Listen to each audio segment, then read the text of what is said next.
Welcome to Growing Younger Health and Fitness podcast designed for people over 40.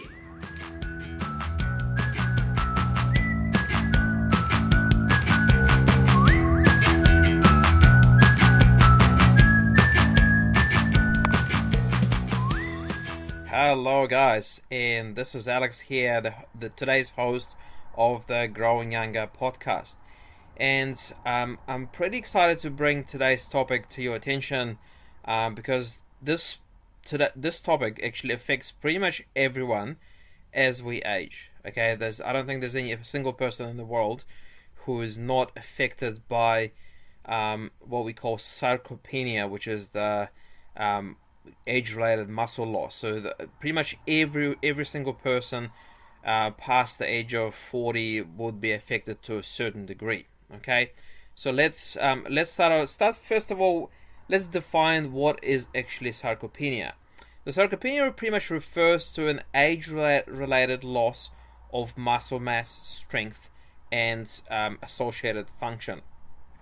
Now, sarcopenia, it kind of sneaks up on you as we get older. Okay, it's not something that happens overnight. It is quite silent until you start realizing that you're struggling to possibly climb a flight of stairs or pick up a grocery bag. Then you kind of realize that your muscle strength has actually deteriorated quite significantly. Now, the good thing about sarcopenia, it actually can be massively slowed down. So the onset of sarcopenia can actually be delayed, or in fact, in many cases, the muscle weakening effect of age can actually be significantly reversed as well. And I'll give you some examples. But to give you an idea of how much muscle loss actually naturally happens as we get older, so here's some interesting stats. So pretty much after the age of 30, we could be losing as much as 3 to 8% of muscle mass per decade.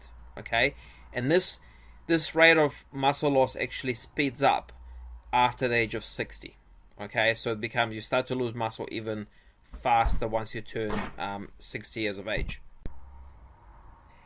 Now, when it comes to actual muscle strength, so not muscle mass, but actual muscle strength, so some people could be losing as much as 3% of muscle strength per year once they hit the middle age. Okay, now there are a few factors that are involved in developing sarcopenia. Okay, so there are things like hormonal changes, overall reduced physical activity, and this is a big one. I think reduced physical activity is probably one of the main causes. So what it actually means is that it's not because our body necessarily is aging, or it is aging, but it's not the main factor. I think it's because a lot of people, once they hit maybe their 50s or their 60s, they start to think along the ways of, I'm that age now, so I should be taking it easy. I shouldn't be doing this. I shouldn't be doing that. I'm too old for this. And so essentially they're becoming more sedentary. Okay, and it's just because they're not moving enough. They're not doing the same. They're not putting the same amount of physical load on their body as they used to in their 20s and 30s. Because muscles, they adapt to whatever stresses you're putting on them. So if you're not providing enough stresses, the muscles get weaker simply because they're just getting lazy. Okay, so those are some of the causes of sarcopenia. Now, a few other causes are poor nutrition and chronic diseases. Okay, we will cover chronic diseases just a little bit down the track. Inactivity is actually one of the, I would say, is definitely one of the main factors, and it is something that you can easily fix. Okay, so becoming more active, exercising more regularly, certainly most people can do that. Now, the good thing is that you can actually, as I said before, you can actually reverse and at least slow down sarcopenia as you get older. So let's look into some of the ways that you can counteract sarcopenia. So as I said before, first and foremost, exercise is probably the most powerful tool that you can use. Okay, so in particular, strength training. Okay, so some people call it resistance training, is absolutely a must. Okay, and this part of exercising is actually quite often overlooked in people who are over 40. Okay, so most people do some kind of cardio, walking, some people do running, swimming, cycling, whatever it is. But like in our experience, a lot of people in their sort of 40s, 50s, and 60s, they sort of ignore the strength training. They think that strength training is for bodybuilders. Okay, I think it's pretty much everyone should be doing strength training, especially after the age of 40.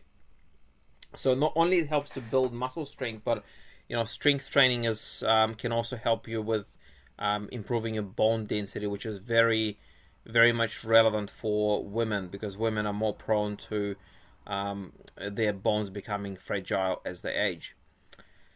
So yeah, regular strengthening or weight bearing exercises, lifting weights, is definitely a great option to help you strengthen your muscles. Another thing to point out is that some people may think, oh, I'm 65 or 70 or whatever it is, it's too late.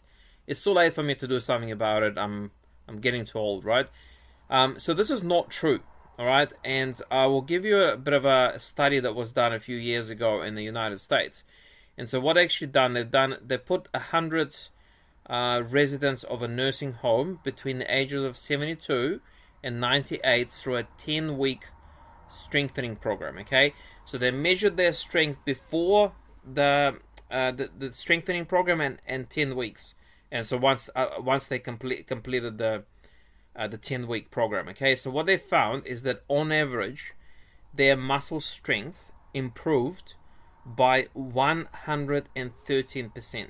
Okay, so their strength doubled, or more than doubled, in only 10 weeks of strength exercises. Okay, so if people in their 70s and 80s can do this, certainly if you're in your 50s or 60s, you could probably do even better than that. Okay, so I guess the point I'm trying to make here is, doesn't matter what age you are, you can still get your muscles stronger. Okay, obviously if you have any conditions or injuries, talk to your doctor, talk to your physio or fitness trainer. Just make sure that you do things in a safe way. But the vast majority of you would be able to start some kind of strengthening program.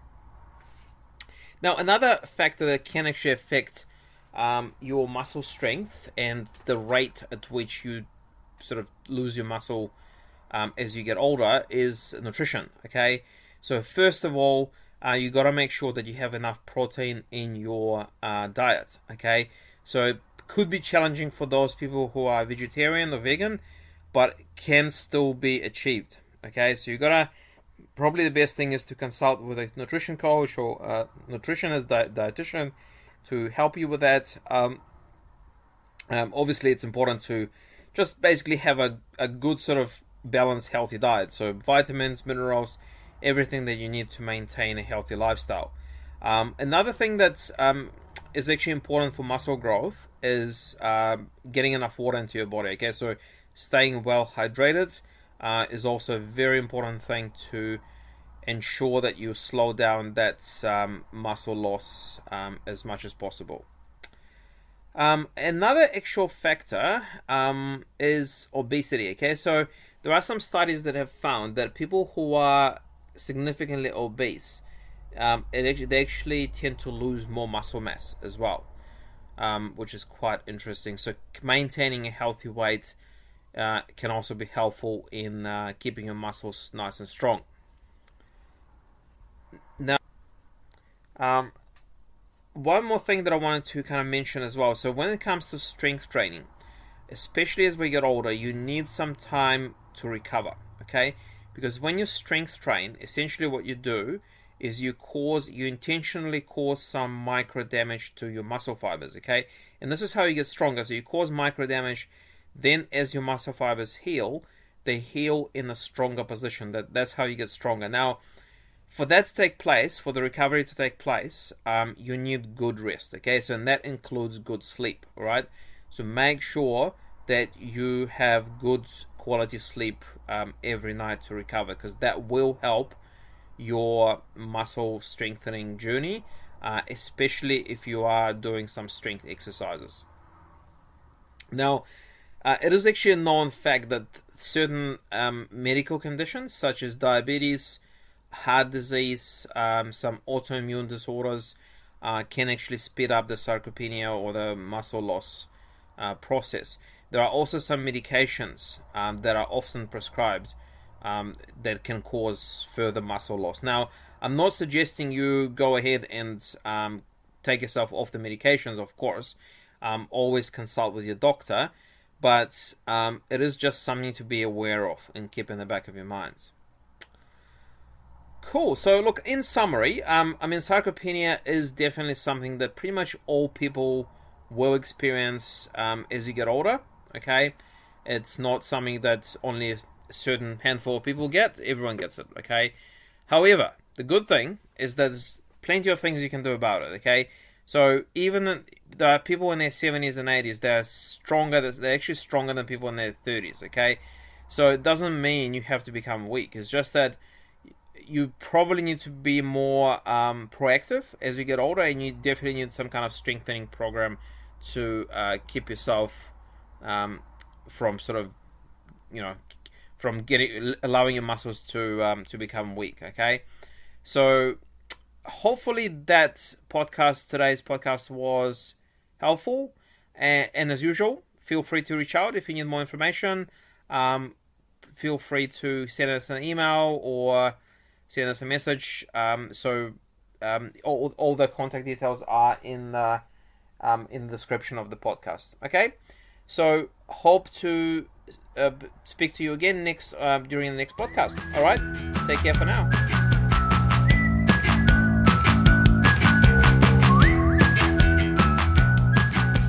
Okay guys, so I hope you found the podcast of value. If you did and you're struggling with your own health and fitness journey, there's a link in the description for a free discovery call with me. And that free discovery call, we're going to cover off a little bit about you, your history, your goals, what you want to achieve, and maybe we can help you or not with your own health and fitness goal. So if that does sound like something that you'd like to do, then click on the link in the description, and I look forward to chatting to you in the very near future. Have a good day guys, bye bye.